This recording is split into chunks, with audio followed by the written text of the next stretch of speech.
iPhone 13 on us for every customer. Current, new, everyone. To show the love.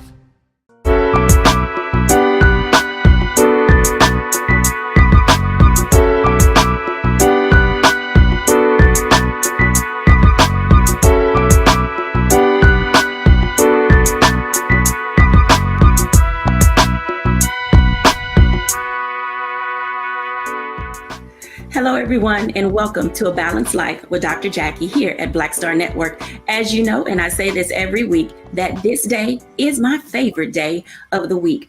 Each and every week, we've been bringing you content and information that allows us to be able to share how important it is to find balance, especially in the African American community. And this week, as we are moving forward into summer, we're going to be talking about a series of dialogues and conversations that lead us into male mentoring.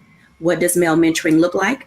Who's involved in it? Who should stay out of it? And when is your voice supposed to be in the conversation? Today, we have a lineup of guests who will truly enlighten us and inspire us. So grab your pen, your pad, and possibly some tissues, because today is going to get real.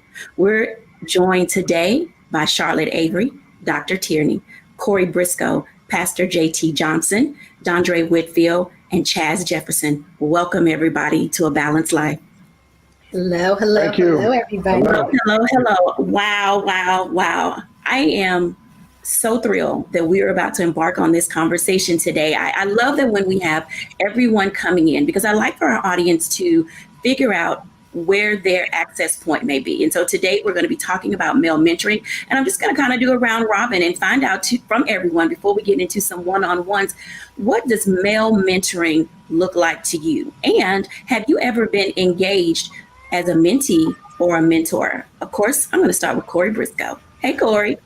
Thank you, Dr. J. I love this conversation. I think it's one that we need to have more of, specifically in the African American community. I have been on the mentee side, and I am now on the mentor side, and am still actively being mentored. And so for me, I'll come first from the mentee vantage point first. The reality is that when you think of being a mentee, I tell people there are still responsibilities to being mentored, right? And so I had to learn very quickly, it's my job to chase the mentor in some ways. You're thinking of people who have been successful and are working and stuff. And so I had to make sure that I was a priority. Of course, they have to make me a priority, but I had to make sure that I showed them that I desired it and I wanted it. And so that was something big that I learned. On the mentorship side, which I'm on right now, it's so interesting because we have such a new dichotomy of as people say, young folk. And the reality is trying to learn and understand them in a way where they have always had social media, they've always had cell phones, they've always had all of these things which make them think differently and act differently. And so even as a millennial myself, trying to connect with them has honestly been difficult because I've had to reconfigure how I think and understand their vantage point. And so for me, this mentoring this mentoring conversation is one about adjustment, honestly. And it's an adjustment for us in how we think and how we act and how we see ourselves in the mentee-mentor relationship, but also see what they want out of it. Because the reality is, I think it's easy for us to put on to people what we think they need. But I think, ground rules first. What do they want? Where are they trying to go? And what do they want from you? Because oftentimes there may be a very specific thing on the professional or personal side. And so I've had to establish boundaries and learn where I come in and where I add my voice, and then sometimes where I shouldn't add my voice. So I think that's what I would say is the perfect kickoff to this conversation. Thank you so much for sharing that. Pastor JT. Yes, ma'am. Well, I like how Corey called you Dr. J, so I think I'm gonna hold on to that. I'm gonna call you Dr. J until you tell me otherwise. But thank you for having me on this morning. I'm grateful to be here to talk about mentorship. I believe in mentorship. As Corey mentioned, I have experienced mentorship as being a mentee, as well as now being a mentor. And I actually take pride in both relationships. In being a mentee, being a child preacher. I started preaching when I was 9, and I was one of the ones that I was clingy to my pastor, to older preachers, and in some of those rooms, just being able to sit and listen, to be in a conversation where I'm 9 and I'm listening to someone that has been preaching longer than I have been alive. And I learned so much just by being in the room. And now being a part of the 100 Black Men, and our logo, or our motto, is what they see is what they'll be.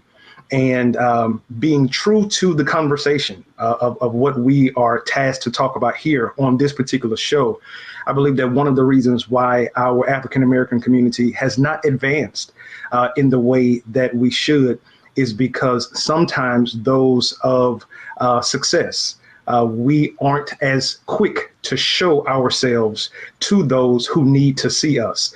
A lot of our young men specifically, they see rappers on a daily basis. They see athletes on a daily basis. But sometimes they don't get a chance to see that chemical engineer or civil engineer, or sometimes they don't get a chance to see that mathematician, or sometimes they don't get a chance to see that accountant. Sometimes they don't get a chance to see that plumber. And so they don't have a clear picture of what it looks like. And so mentorship, in my perspective, sometimes is not just the sitting down in a mentorship session. Sometimes it's mentoring simply by your actions. And I believe that will help us even in this conversation today, knowing that we have a responsibility as Black men to act the part, so our children won't have to look across the bridge or look across the fence looking for that male role model. They should be able to see one at arm's length. Thank you for sharing that insight, because oftentimes there are many days where people just don't see individuals who we would consider qualified or worthy to be mentors and to engage our young men. And especially as this generation is getting older, I want to move for just a moment, because this gentleman's face will be new to most of you. This is the first time that Chaz Jefferson is joining us. And I would like for Chaz to speak on the same thing in the work that you're doing related to mentoring. And of course, later in our show, we will get into some deeper dives, but share with us your perspective of mentoring and how your organization assists. Well, with the National Center for Urban Solutions, one of the things that we want to make sure that we provide to our youth is solutions for them. With our mentorship programs, a lot of the male students that come from our high school, the Academy for Urban Scholars High School, come from at least 85% of them come from single house parenthoods. So we know the importance of having important role models in their lives. From my perspective, being in this role over 6 years, director of our mentoring program, I once was a mentee and understand the benefits of, what a mentorship program can do for you. So many times, especially young Black males, they just don't have those people to connect with. And what we try to do is just expose them to different things and let them know there are different outlets out here to do positive things. So with our programming, we're trying to input education on them. We're trying to put them in internships, earn certifications, just so we can equip them with the tools after they graduate from our program in high school to be successful in society. And we understand mentorship and high qualified mentors, people that actually want to do the work. We have seen the benefits of that. We've seen a decrease in attendance going down in their behavior. We've seen an increase in their graduation, or them participating in a lot of activity that they may have not done in the beginning of the year. And we believe, the crowd that we work with here in Central Ohio, it's a lot of youth that a lot of people don't want to work with, but we like to turn those stories into success stories. Thank you for sharing that information. Now, before, this is for my audience who's viewing, get your fangirl out. Just go and get it out the way, because the next person that we're going to talk to is occupying this space in such a way that calls all of us to sit up and take notice. Dondre Whitfield, welcome, sir. Dr. Jacquie, how are you? Thank you for having me. I am delighted to have this conversation with you. And for now, can you share with us what your perspective of male mentoring should look like and what it is as you see it today? And then, of course, after our break, we'll come back and have a deeper dive. Yeah, for me, really sort of attaching a hitch to what Pastor JT was talking about in terms of oftentimes we see mentorship as an active one-on-one with a particular person. And while I do that, even now as I was born and raised in Brooklyn, I live in Southern California now, I have actively begun to do work with students in Compton because I lived in Compton East. I grew up in Brooklyn at a time that it was very traumatic, very turbulent. And so we actively have to mentor. But as a young mentee, Muhammad Ali mentored me and didn't know it. Dr. King mentored me and didn't know it. Malcolm X was mentoring me and didn't know it. And so every single day, our job is to be the model that we want our brothers to ultimately mirror. I often tell people that in my home, and my wife is no shrinking violet, she is from the South Side of Chicago, former actress, now a powerful director, but I am the leader of our home. Not because I tell anybody what to do, because that's not going to work, but I show people what to do. Again, I am always modeling what everyone in the house, my children, even our pets, my wife included, I am modeling what everyone can mirror. So I think we need to look at mentorship from that side of it, from really being able to walk out so that people can look and see and go, oh, that's what I'm supposed to do, as opposed to some of the harmful things that I am doing. Thank you for sharing that. Literally what he just highlighted is simple. More is caught than taught. When we come back after the break, I want to engage in a conversation that's rather substantive, because oftentimes we're not sure who can be a mentor. And oftentimes in our communities, we say, my mother, my grandmother, my auntie, but rarely do we hear my father, my uncle, my male cousin, when we're back after the break.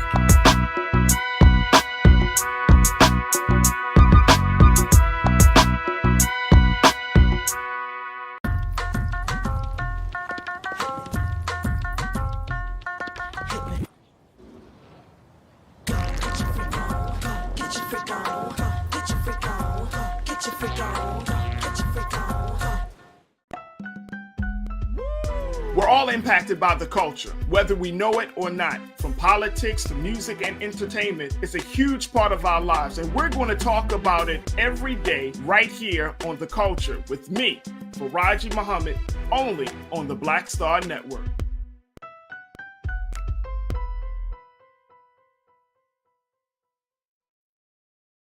Love our new Alexa. It's a Buick. Yeah, Alexa. Buick. Alexa. It's a Buick. It's an Alexa. It's a Buick. It's an Alexa. Coach, that's a Buick. That's an Alexa. The Buick Enclave with available Alexa built in. Don't you think it's time to get wealthy? I'm Deborah Owens, America's Wealth Coach, and my new show on the Black Star Network focuses on the things your financial advisor or bank isn't telling you. So watch Get Wealthy on the Black Star Network.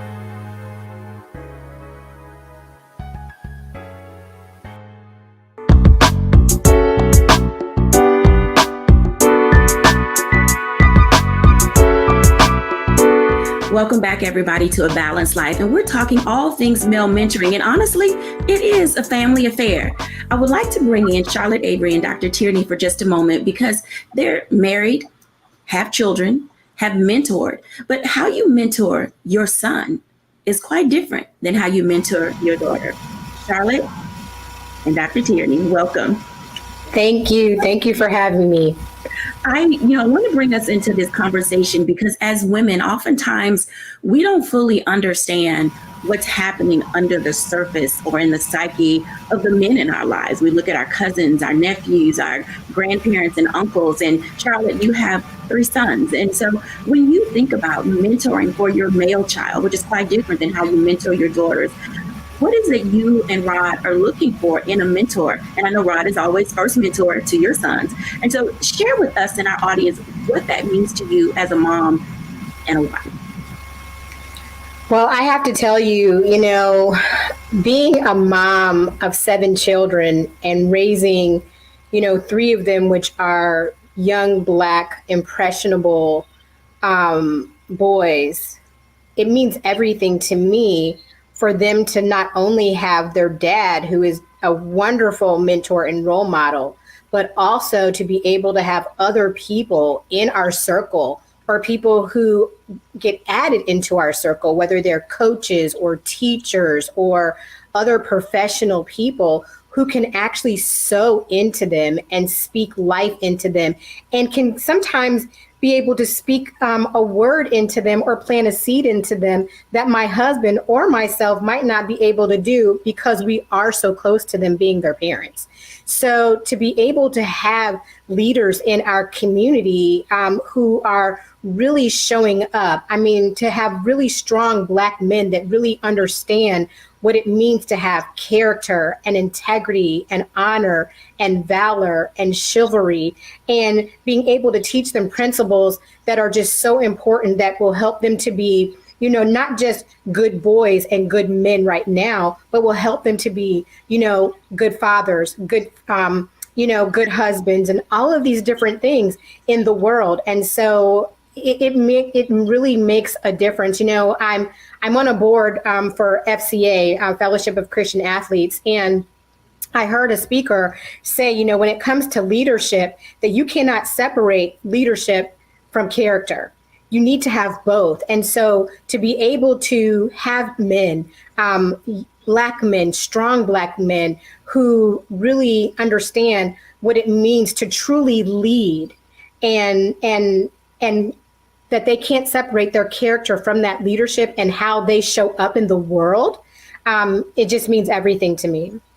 Thank you for sharing that. I mean, you do mention something that's very important. Of course, the men who are watching, we recognize and identify that they serve in a lot of roles, you know, outside of being husbands, fathers, uncles, and cousins. As you mentioned, they are teachers, they are coaches, they are, you know, the barbershop workers. They're people who our children are in that space on an ongoing basis. And Dr. Tierney, when you consider the work that you do in coaching your clients and advising them, especially the men that you work with, how they level up, what does that look like in that male mentoring space, coming from a woman's perspective to reach men to say, you know, you just got to do better? Well, I had the benefit of being covered by some very strong men in my life, not just my daddy, but my grandfather, my uncles, you know, and to borrow what my brother Dondre said, they did not treat me like a shrinking violet. You know, they really mentored me and taught me, you know, everything from coming alongside the things that my mother and my grandmother was teaching me about being a lady, all the way down to knowing when a guy is running game, you know. And so being mentored and sitting at their feet, you know, helped me to better connect with the men in my life. It has helped me to better connect with my husband. And so when thinking about my clients, a lot of times my male clients will tell me that they really were hesitant in connecting with me or coaching with me because I am a woman, you know, but after they talked with me, they saw not only that I could understand and come alongside them, but that I'm also in a position where I recognize that I am a woman. So I'm constantly learning. We were talking, you know, right before the break about how I said, I have my pen, I have my pad, and I'm ready to learn because I'm always sitting in a seat where I want to know what's happening, you know, with my brothers. I want to know what's happening. What are they thinking? What are they feeling? Because that better equips me to love them more properly. It better equips me to be able to coach them, you know, properly. Now, even in saying that, we're more alike, men and women, than we are different. You know, sometimes we communicate and express differently, but trying to find those areas where we are alike, you know, and in terms of connecting with my clients, that is a thing that also makes me very effective in coaching my male clients to really hit their targets, hit their goals, and reach their next levels. Thank you for sharing that, because honestly, it's that common ground where we are able to meet each other to discover where's that balance in our communication, where's the balance in our relationship, where's the balance in our understanding. And oftentimes, I know ladies just gonna get mad at me, whatever. We lose our cool oftentimes when we don't clearly understand and identify where men are coming from. And the reason that we're having this conversation today is because we need to know whether or not the men in our lives have been mentored. who's been mentoring them, but also what type of guidance and direction are they receiving so that we know how to latch on to that space. And that actually can become our access point to say, I know you've been hanging around so-and-so, they've been a positive influence in your life. And that gives us a little bit of a segue, if you will, to allow us to kind of step in to some places where we thought were too sensitive, to talk about. And I'm excited when we come back after the break to have this conversation about how do women engage men and levels and layers of conversation that can actually lead to substantive growth for our community when we're back after the break.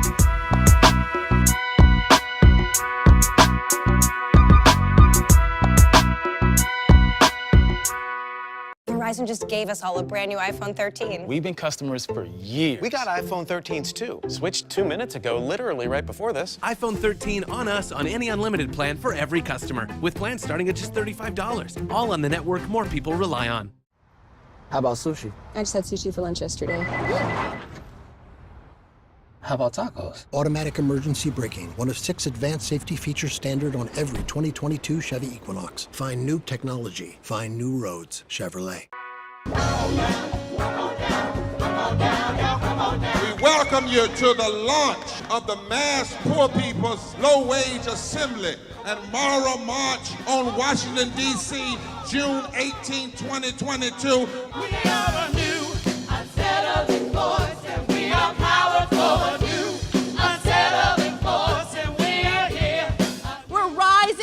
To demonstrate the compelling power that we, poor and low-income people, have to reconstruct society from the bottom up. And we need to do it with the loudest voices possible, the biggest actions possible. Because we know that there is no scarcity in this land. The only scarcity is the moral will to do what's right. Hold on. Just a little while longer. We are those with sub-minimum wage jobs who can't afford sky-high rent. People with disabilities are the fastest growing minority group. It's crazy to me that in 2021, it's still legal for workplaces to pay a sub-minimum wage to people with disabilities. There are still so much trial and tribulations that we go through as Indigenous people. We can't get a decent wage to sustain ourselves, nor can we get adequate housing. Veterans across this nation say enough is enough. We can't pat essential workers on the back on one day and then cut their health care the next day. Health is a political choice. What more do I need to do to prove that my voice is just as valuable as anyone else's? There are still forces in denial that would try to slow walk our transition to a clean economy and a just future for us all. We have an immoral system run by immoral people. But together we walk and we fight. It's time for a change. Reconstruyamos esta gran nación. See, we are people of resilience as we fight these interlocking injustices together. When we work together, mobilize together, and rise together, we become a voice for the voiceless, and we become an agent of change in a time where great change is needed. We need the third reconstruction to ensure that deaf people, people with disabilities, and all people can have the right to live and to thrive. We know what they are doing, but the question is, what are we going to do?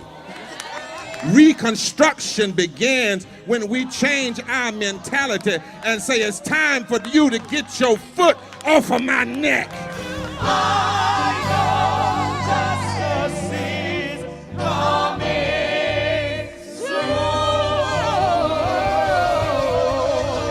Hey, do you believe that of today?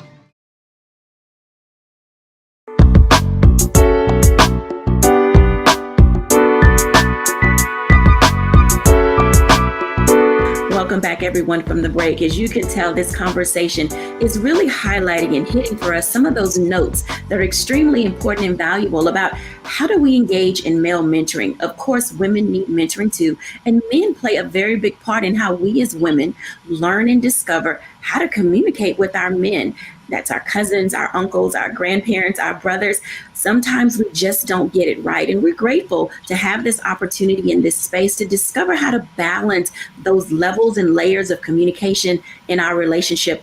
I want to bring all of our guys back because I think that it's important right now that we really talk about how do men mentor men, and what does that relationship look like from the standpoint and the perspective of being transparent, vulnerable, and receiving the support that's needed in the society in which we live. Welcome back, gentlemen. Thank you. Hey, I am so thrilled that you all are here today to kind of enlighten us, because there are a few statistics that say that there are women who are raising more male children in a solo capacity than they are in a two-parent household. And so, Dondre, when you think about what that difference is in the mentoring capacity, how do you share and communicate the difference between a single parent household and a two-parent household? And let me just, this is for our caveat for our people, we do recognize that women are dying from cancer at alarming rates. And there are many men stepping into this solo parenting role. So how do we reach and guide and direct in this pathway of male mentoring? Yeah, one of the I would say the points that I made in my book, Male versus Man, that turned a lot of heads and now is beginning to make sense to people, really resonating, is that a woman can't teach you how to be something that she's not. And originally that got people their backs up because some of our brothers have abandoned their posts for one reason or another, and there are a myriad of reasons. But when a woman is left to raise a son on her own, she has been made to feel like she is mother and father. And the truth of the matter is that the best that she can do is be a dynamic mother. She can't be a father. You don't have to be fathered by your biological, but you do have to be father, right? So I have a 17-year-old daughter, and I'm a very knowledgeable man, but I cannot teach my daughter how to be a woman. Why? Because I'm not one. That is my wife's job. If my wife weren't in my life, I'd say, Dr. Jacquie, I'm dropping Parker off to you from 9 a.m. to 3 p.m. on Monday. Do what you do. And then I come and pick her up, and I'm going to do it again on the weekend. And I'm going to keep doing it until you say, I can't do it anymore. Why? Because, again, I can't teach her how to be something I am not. What I can do is I can teach her how to have language for a man. I can teach her how to identify a man. In my book, I talk about how males look to be served while men look to be of service. So there is a dynamic difference between every single brother that you see walking down the street. Simply because he has a penis and pecs doesn't make him a man. That makes him a male, but what makes him a man is his understanding that he should be dedicated to being of service. I tell my sisters all the time, look, when you're going out on a date with a guy, the two questions that you should be asking is, who taught you how to love and who taught you how to be a man? Manhood or becoming a man doesn't come with a magical age. You don't automatically turn into a man because you turn 18 or 21 or 25, like car companies think. You turn into a man by being given information, instruction, and being held to account. That is why us as men, we are so critical in the formation of manhood in our young brothers. So our single moms really have to become partnered with a man in order for him to begin to guide that young male to help him matriculate into manhood. Okay, so you missed the whole mouth drop. And so I want to pick up on something that you said, the formation of manhood. At what age does the formation of manhood begin? Because I know in our society, we baby our kids for too long. So please unpack that for us. I'm so glad that you asked me that question. I'm actually getting goosebumps right now because I have heard this question over and over again from our sisters, the moms who are raising their sons, and they say, well, when can I start? I said, well, it's very, very simple. What age did you begin putting a ball in your son's hand? Okay, so once he started walking, once he started communicating, even sometimes before he could communicate, you put a ball in his hand. Well, why is it that you would put a ball in his hand hoping that maybe you might turn him into the next Kobe Bryant, LeBron James, or Michael Jordan, but you won't invest the same energy and effort into making him the greatest version of himself that is a man? So begin reading to him at the earliest of ages what manhood looks like. Begin having conversation at the earliest of ages what manhood looks like. My son, who is 13 years old, and my hand to God, if my son was standing here right now and you asked him, you said, Dre,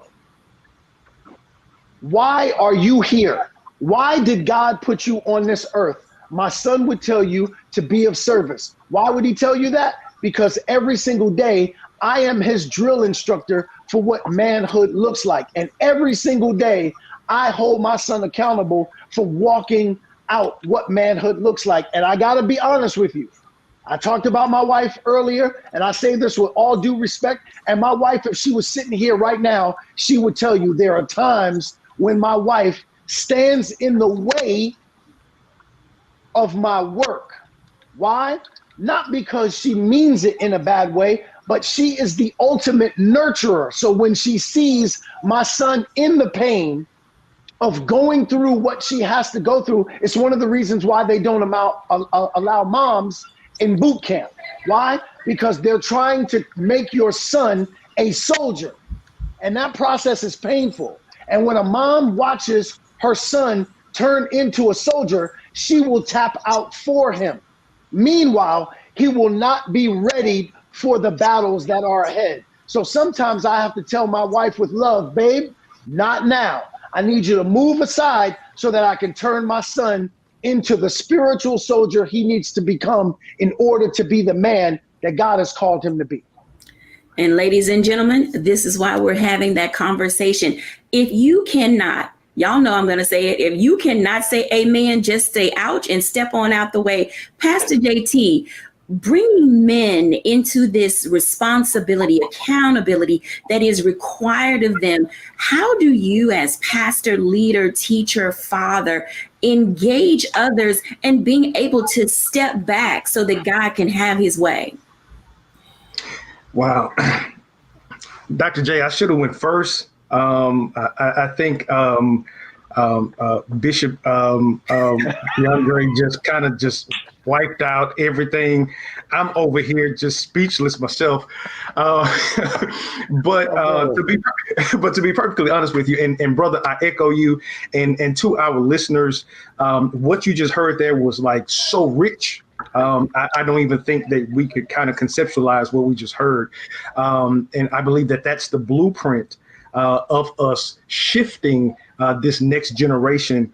And to piggyback off of what he said and to answer your question, I believe it's being relationally intentional. One thing that I have identified with men is that men are guarded. Especially when you think about African-American men, we are not taught to feel. We're not taught to express our feelings. And even when we are in a home with another man, to DeAndre's point, we are to be strong. We are to be that server. So when another man engages another man, they are immediately in a place of defense rather than in a place of reception. So I believe the statement that I gave, or the phrase that I gave first, is being intentionally relational, is because there's no way that I can mentor you if I don't have a relationship with you. And that's one of the things that I believe that has affected our generation, especially this one, in a negative way, because I was reading last week in a article that was produced in for the Stanford Graduate School of Education. Only 2% of teachers are Black men in America. I want you to think about that. Only 2% of teachers in America are Black men, and our children go to school every day. Yet in our schools, they have police. The ISD police are in the schools. So our young men are having an interaction with an authoritative person first before they have one with an instructional person. So if I am first privy to someone that is telling me what to do from an authoritative standpoint, it makes it hard for me to receive that what to do from somebody that is trying to instruct me. So I believe that we have to first break the barrier down of building relationships. So when that relationship is built from man to man, then it's easy for Moses to be able to have a relationship with Joshua. But then in this generation too, we have to check some Moses, because we have some Moses in this generation that's jealous of Joshua. So then there is a dichotomy that has to happen. There is a relationship that has to be built where Joshua feels confident enough to be vulnerable in front of Moses. And then Moses has to be vulnerable enough for Joshua to know that he's passing on his wealth of knowledge to Joshua. And I believe that if we ever get to that understanding, that we would, as a African-American community, especially a community of men, we will be at a point where we're passing the baton, because I believe that it's too late in the game now for us to still be saying, well, you have to get it. I had to work for it. You have to prove yourself. I think at this point, as men, we should be empowering the next generation to pick up where we left off and not continue to be at the starting point, because we as a whole, we started off in the back. So if we are in 2022 and we are not empowering this next generation to run and pick up where we left off, we are setting up ourselves to be even further back over the next 20 to 40 years. Thank you for sharing that information. I know our audience is taking good notes, and I know that they are consistently typing in the chat and sharing all this information. And we love this level of engagement because it gives us as an opportunity to really figure out what matters most as we're talking about how do we mentor the males in our community. Now, let's just be clear. Mentoring males is not just at 13, 14, 15, and then we're done with you when you go to college. No, mentoring starts in preschool or beyond or earlier, but then it also goes beyond that when you're college age, after you graduate from college. Whether you choose to go to college or not, you're never beyond being mentored, whether it's from a personal perspective, a relational perspective, or a career perspective. When we come back after the break, I want to engage Chaz and Corey in a conversation related to how do men mentor men professionally, when we're back after the break.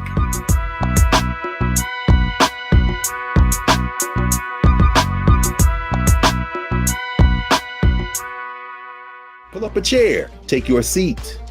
The Black Tape with me, Dr. Greg Carr, here on the Black Star Network. Every week, we'll take a deeper dive into the world we're living in. Join the conversation only on the Black Star Network.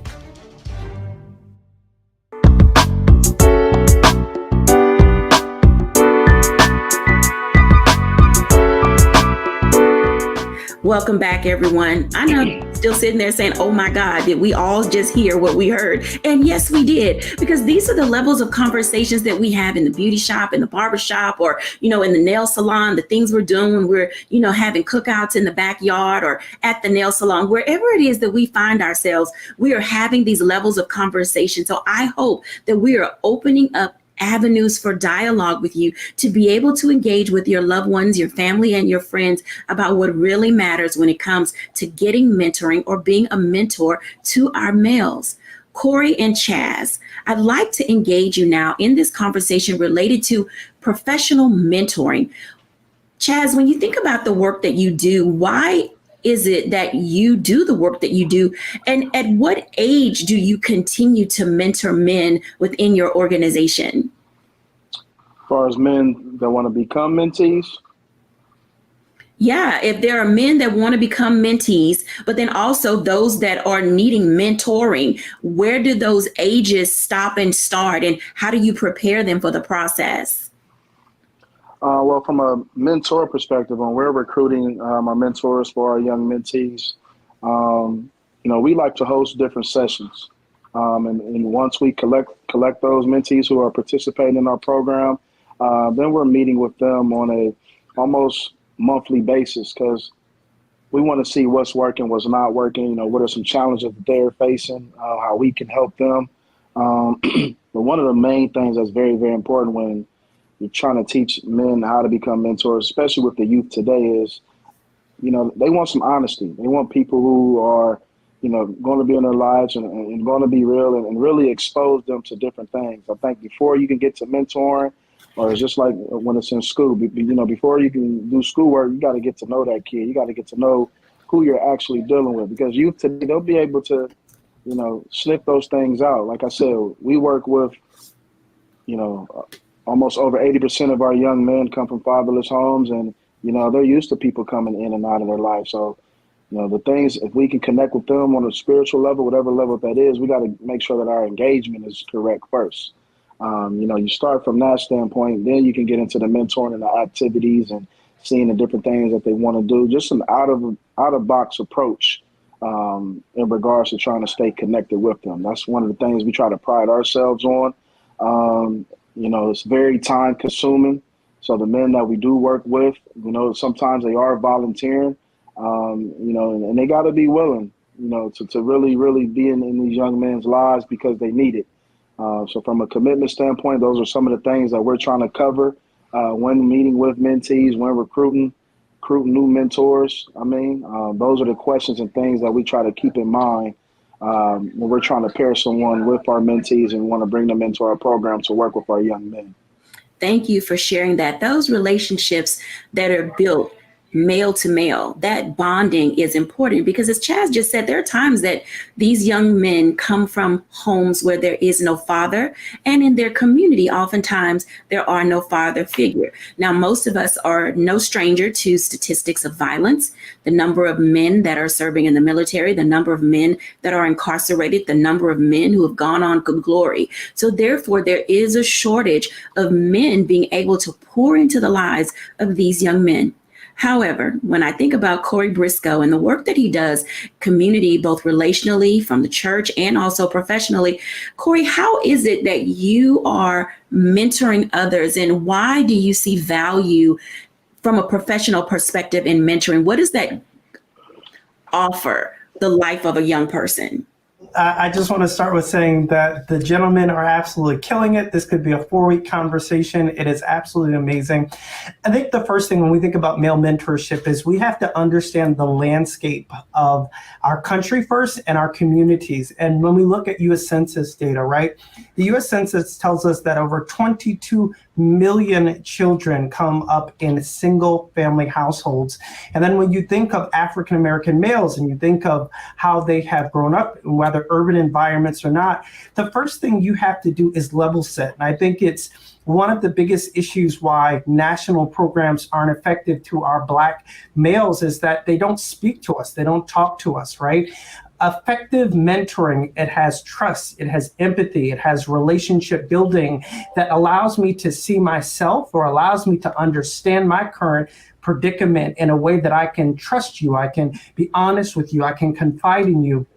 And I think that's the hallmark of, and the first pillar of starting male mentorship. When I look at the work that I do with men across the country, we've got to have honest conversations about trauma and exposure to violence. We have to have real conversation about where people are and where they're not. Because how can I deal with professional, Corey, and professional development where I want to go when I still am dealing with mental trauma and trauma in my communities, and I'm looking at the landscape of what's going on, and I'm still trying to figure out my own survival. So you talk about the landscape of developing people, right? The first thing I deal with is trying to identify where they are in a sense of belonging, right? Let's understand, do they have the cultural groups? When I look at myself, right? I grew up in predominantly, white high schools and white learning academies where I was one of many. It was just me. And it was many students, but I was the only one that looked like me. And when you have those conversations, right, you have to first understand where a person comes in, understanding even their ethnic identity, how they see themselves in the greater picture. It wasn't until going to Howard University where I fully understood my own ethnic identity, and then could then understand the impact of who I was, to even garner a professional understanding of where I could be. And so I think these conversations have to come from a different lens, and we have to create models of mentorship that set standards, that build up young men in a way that make them feel like they can see themselves. Wow. So, listening to the conversation and the dialogue that we're having right now, we talk about, oh my goodness, I need to take a pause for a moment, because this is going to be one of those questions that's going to be loaded, in a sense that, Corey, you mentioned the ability to have trust, to be transparent, to, take the opportunity to deal with our trauma. But oftentimes the level of confidence that men bring to that space, the level of competence that comes out of what we need, when moms, because that's typically who's making these decisions, are trying to figure out how to navigate the landscape. I want to bring everybody back in for a second, because navigating the landscape can oftentimes lead to landmines. And I want to talk to that for a moment, because I want our audience to be clear that we serve as a resource. We're here to guide, direct, prepare, engage, and lead you to finding what's necessary for you. But we recognize that you can be triggered at any moment by anything. Charlotte Avery. I definitely watch as well as pray, because I know that, everybody is not a perfect fit for my sons. And, all three of my sons, they have a different bent. And so, what one of my sons needs, another one might not need. But what I really am very watchful and prayerful, because I want my sons to be mentored by men who are fully invested in who they are going to become, that they really understand the seeds that they're planting in our children, in my boys, because I want them to be mentored by men who will pray for them and not prey on them. Because, that's a really big deal, and as a mom, I'm always very watchful and prayerful to make sure that, if even if my sons go out with another male that's not their father, I'm always on guard, waiting for them to tell me all things that happen, because, I have a very honest and open relationship with my children. So if, I missed the mark on somebody that I thought that I wanted to mentor, or my husband may have wanted to mentor our boys, I go back, I correct it. And then, I just watch them as well as pray, for a different person who can really speak into their lives and, and where they're going to, and how they're shaping them. Thank you for mentioning the word shape, because that's going to be my question for Pastor JT. When we think about men shaping men, now women, we can't identify with this, so y'all just kind of sit back, listen, and learn. When we think about men shaping men, men have a certain criteria of what they believe a Black man should look like to be civilly engaged, to be good parents, to be good fathers, to be good men, to be all those things that women look for in the quality of a man. Help us understand how to look for that, when we're seeking out these things for guidance and direction. Wow. So I'll be honest with you. Dondre gave us two important questions that I believe I would agree with that sisters should ask. Who taught you how to be a man, and who taught you how to love? But to be perfectly honest with you, I believe that there has to be a level of self-awareness if we're talking about a sister looking for that man. Mm-hmm. Because to be perfectly honest with you, and I'm a pastor, so I have to go back to the book that I preach from. It said the man that finds a wife finds a good thing. And so our culture prepares a woman to be a wife, while a man just stumbles along in life just grasping and learning along the way. So little girls, I have 8 beautiful nieces. I have 2 young men that are my sons, but I have 8 beautiful nieces, and all of them have dolls. All of them. My baby niece Baylor, she loves to cook, but she loves to use her easy bake oven.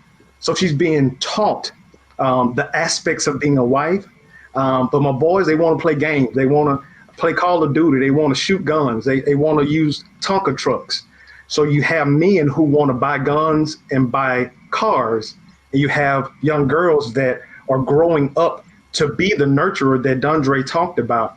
So that young woman, when she is looking for a man to be her husband, I believe the first thing that she needs to do is be so aware of herself and aware of her relationship with God that she hides herself in God. So then when that man finds God, God will direct him to who has been hidden. And then when that union is brought together, that will be one that no man can put asunder. Thank you for sharing that information. Now, we have to go to a break and we're going to end the show. But I'm going to do something I've not done before. When we come back after the break, I want everybody to identify and understand just how serious we are about the work that we are doing and how male mentoring is going to be moving forward. So this will be all of June. We're talking about men and male mentoring, and we're going to get ourselves together as a community. When we come back after the break, I'm asking Dondre to give our reflection when we're back after the break.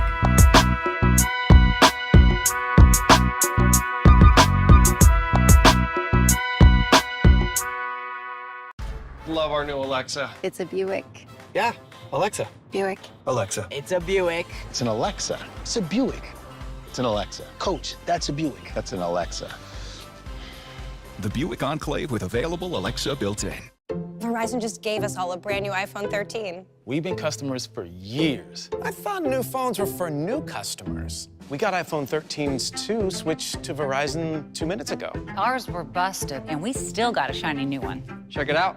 So wait, everybody gets the same great deal. I think that's the point. iPhone 13 on us for every customer. Current, new, everyone. On any unlimited plan, starting at just $35. All on the network more people rely on.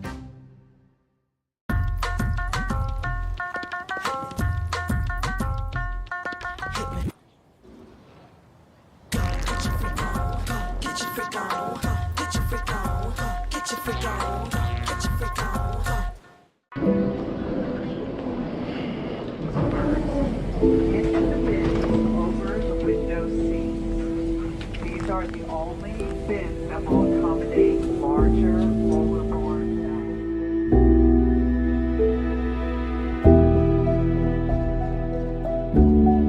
They put 10 in here? 10, and you don't come out until you die. And you eat him, you eat 10. Oh my God.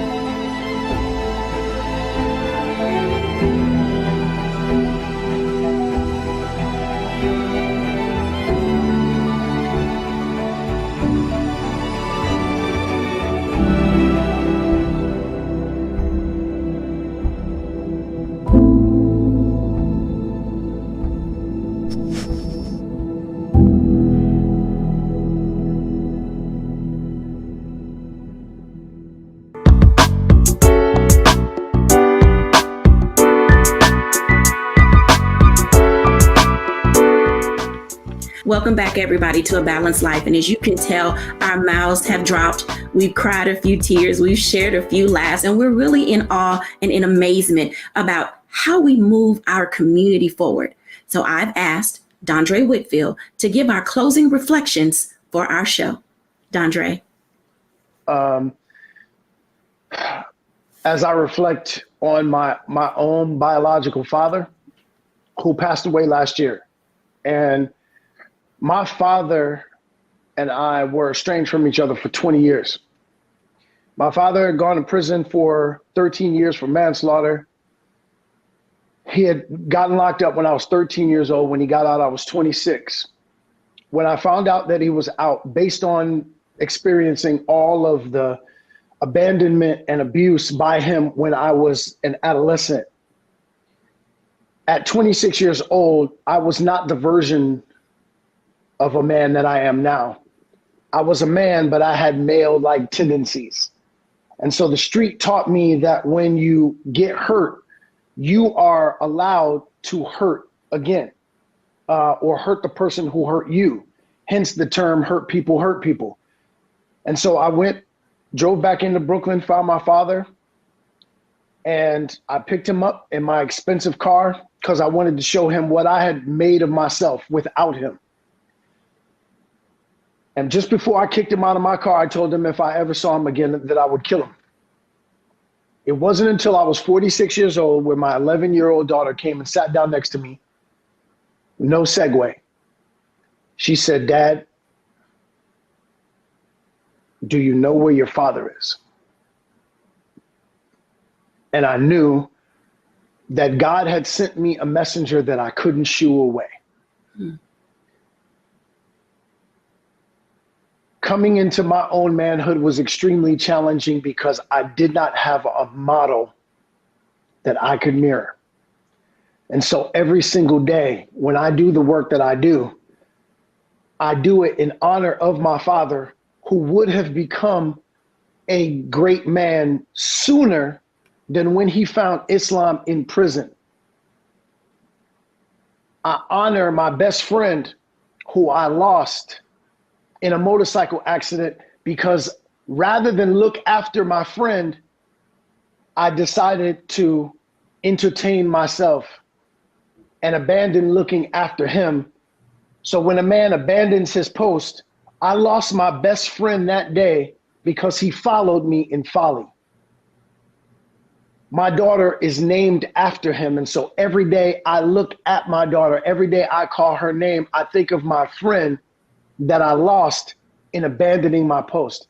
So every day that I help males matriculate into manhood, I honor my father. I honor my best friend. Our sisters, while we were doing this show, in our chat, were talking about how much we had poured into them, how much they learned, and they were affirming us. And I thank them because as men, we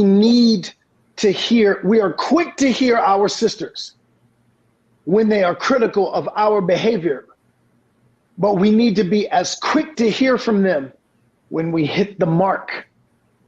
We need to build our community in having our sisters speak that kind of affirmation into us when we are diligent about putting in the sweat equity that builds our community. And we need to hear from our brothers and love on ourselves. We hear about all of this stuff that happens in our community. We heard about Buffalo. We haven't spoken about that, and yet every single one of us are carrying the residual effect that comes from that. So we have to be able to pull together and build each other as we build our young brothers and sisters. So with all of that being said, mentoring is a gigantic pulling together of resources and love, and that we have to be able to do that together if we're going to build each other. So I'm just so thankful to have this conversation. Dr. Jacquie, thank you for bringing us all together. And I feel like a part 2 is waiting from this conversation. Thank you so much for sharing, and thank you all for watching. Stay tuned for part 2 of this conversation. Bye now.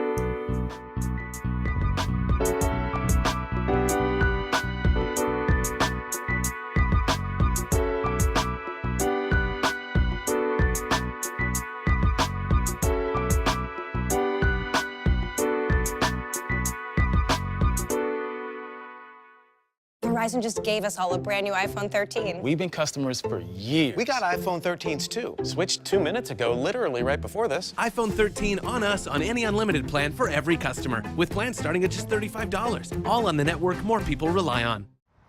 How about sushi? I just had sushi for lunch yesterday. How about tacos? Automatic emergency braking, one of 6 advanced safety features standard on every 2022 Chevy Equinox. Find new technology. Find new roads. Chevrolet.